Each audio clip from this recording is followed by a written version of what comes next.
Shalom, shalom. Je suis la servante de Dieu, Anne-Carla, femme Esther, disciple de Christ. Je viens répondre à une sœur qui me demandait, femme de Dieu, comment gérer la colère dans le couple.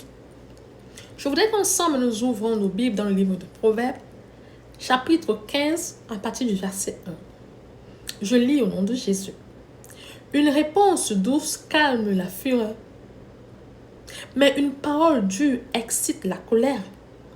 Et plus loin dans la Bible, dans Proverbe 31, il est écrit, la femme sage est celle qui bâtit sa maison. Vous devez savoir, mes chères sœurs, que nous sommes des personnes imparfaites qui ont pour conjoint des personnes imparfaites. Le couple est fait de personnes imparfaites qui viennent de backgrounds différents.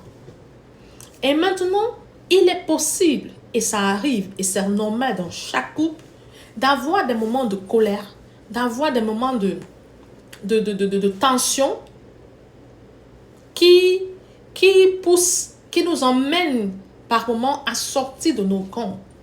Mais que nous enseigne la sagesse? La sagesse nous enseigne à garder silence. Et si nous ne pouvons pas garder silence, la Bible nous demande de répondre par une parole douce. Répondre par une parole douce. Si votre conjoint est en colère, vous n'avez pas besoin de manifester la même colère que lui. Vous pouvez faire tout pour calmer la fureur, calmer la colère, calmer les tensions et maintenant choisir un jour propice où vous pouvez ramener sur la table ce qui a été la cause de vos tensions. Parce que dans les moments de colère, il y a des paroles qui peuvent être relâchées. Ce genre de paroles qu'on ne ramasse pas. Ce genre de paroles qu'on ne puisse pas effacer. Ce genre de paroles qu'on n'oublie pas facilement. Ce genre de paroles qui peuvent même amener au divorce total. C'est pourquoi la Bible nous dit une réponse douce calme la colère.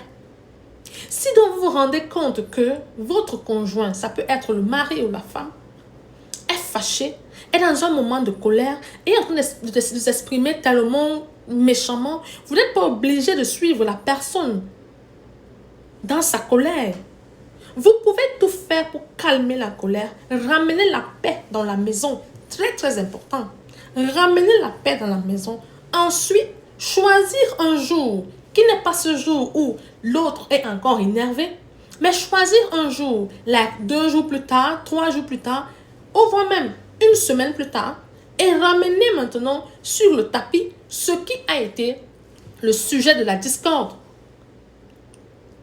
Le Seigneur nous empêche de dormir sur la colère parce que dans la colère, l'ennemi peut venir voler. Imaginez-vous un seul instant.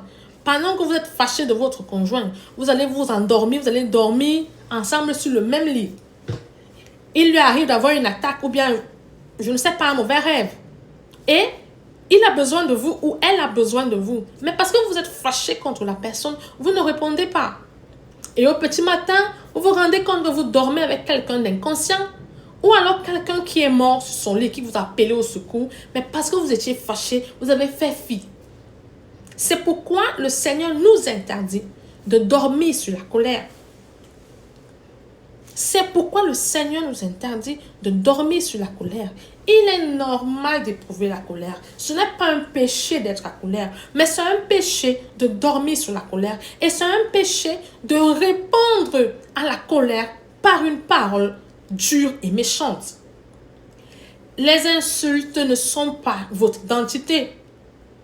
La colère est un moment bref qui peut passer, mais si c'est qu'il est mal géré, si ce moment est mal géré, il est lourd de conséquences.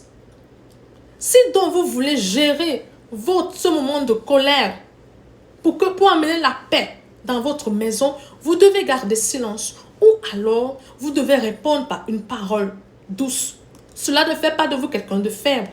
Ou tout au contraire, l'obéissance vaut mieux que les sacrifices. Si donc vous avez obéi au Seigneur en répondant par une parole douce, il viendra lui-même se charger personnellement de ce qui trouble votre couple.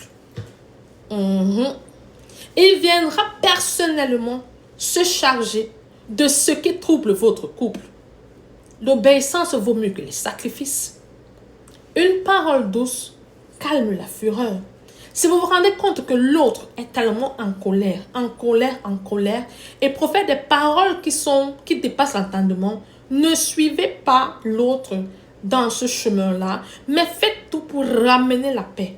Parce que quand il y aura la paix, quand les esprits seront plus calmes, vous pourrez communiquer facilement, vous pourrez rire facilement et vous pourrez faire honte à l'ennemi. Car souvenez-vous, le mariage est de Dieu et il est combattu par le diable et par les hommes. Alors ne laissez pas qu'une parole de trop puisse gâter votre couple. Ne laissez pas que la colère puisse vous faire perdre votre mariage. Une réponse douce calme la fureur. Et retenez toujours ceci. C'est la femme sage qui bâtit sa maison. Shalom.